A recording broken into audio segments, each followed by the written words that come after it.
কোটা সংস্কার আন্দোলন ঘিরে সংঘর্ষে প্রাণহানির ঘটনা নিয়ে পর্যবেক্ষণ ও কিছু দাবি তুলে প্রধানমন্ত্রী শেখ হাসিনার উদ্দেশ্যে একটি খোলা চিঠি লিখেছেন আন্তর্জাতিক মানবাধিকার সংস্থা অ্যামনেস্টি ইন্টারন্যাশনালের মহাসচিব অ্যাগনেস ক্যালামার্ড। মঙ্গলবার এই চিঠি অ্যামনেস্টির ওয়েবসাইটে প্রকাশ করা হয়।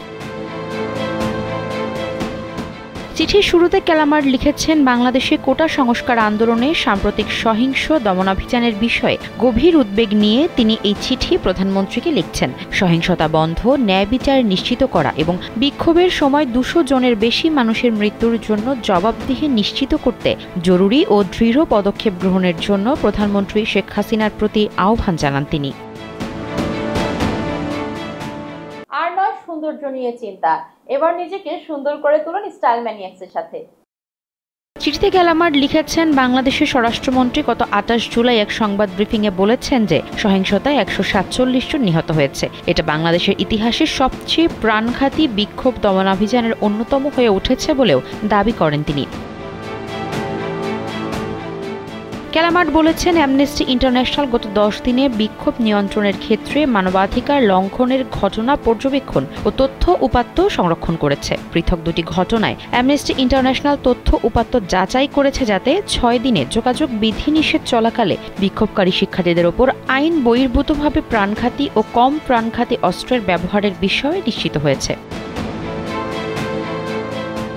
ক্যালামার্ড লিখেছেন, এই বিক্ষোভের মধ্যে গত 18 জুলাই সন্ধ্যা থেকে বাংলাদেশের মানুষ দেশজুড়ে ইন্টারনেট বন্ধ করে দেওয়ার বিষয়টির মুখোমুখি হয়েছে। গত 19 জুলাই ঢাকা মেট্রোপলিটন পুলিশ 144 ধারা জারি করে রাজধানীতে সব ধরনের মিছিল সমাবেশ নিষিদ্ধ করে।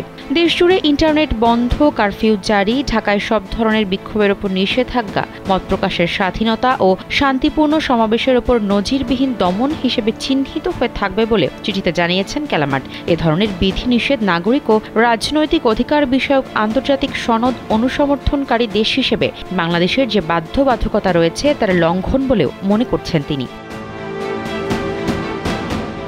এরই পরিপ্রেক্ষিতে অ্যামনেস্টি ইন্টারন্যাশনালের মহাসচিব অ্যাগনেস ক্যালামার্ড চিঠিতে বাংলাদেশ সরকারের প্রতি কিছু পদক্ষেপ নেওয়ার আহ্বান জানিয়েছেন। তার মধ্যে রয়েছে অবিলম্বে সম্পূর্ণরূপে কারফিউ প্রত্যাহার, সামাজিক যোগাযোগ মাধ্যমগুলো ব্যবহারের জন্য উন্মুক্ত করে দেওয়া, শান্তিপূর্ণভাবে বিক্ষোভ করতে গিয়ে যারা গ্রেপ্তার হয়েছেন তাদের অবিলম্বে নিঃশর্ত মুক্তি প্রদান, আইনশৃঙ্খলা রক্ষাকারী সংস্থাগুলোকে সংযম দেখানোর নির্দেশ, বিক্ষোভকারীদের ওপর অপ্রয়োজনীয় বা অতিরিক্ত শক্তি প্রয়োগ না করা এবং এ ধরনের ঘটনার পুনরাবৃত্তি রোধে পদক্ষেপ গ্রহণ। এছাড়াও বিক্ষোভ দমনের সময় হতাহতের ঘটনা পুঙ্খানুপুঙ্খ, কার্যকর, স্বাধীন ও নিরপেক্ষ তদন্ত করতে জাতিসংঘের সঙ্গে সহযোগিতার ভিত্তিতে কাজ করা। এ ঘটনায় আইন বহির্ভূতভাবে শক্তি প্রয়োগের জন্য দায়ী ব্যক্তিদের জবাবদিহি নিশ্চিত করা। এ ঘটনায় ক্ষতিগ্রস্ত এবং বেঁচে যাওয়া ব্যক্তিদের পর্যাপ্ত ক্ষতিপূরণ প্রদানের কথাও বলা হয়েছে অ্যামনেস্টি ইন্টারন্যাশনালের মহাসচিব অ্যাগনেস ক্যালামার্ডের চিঠিতে।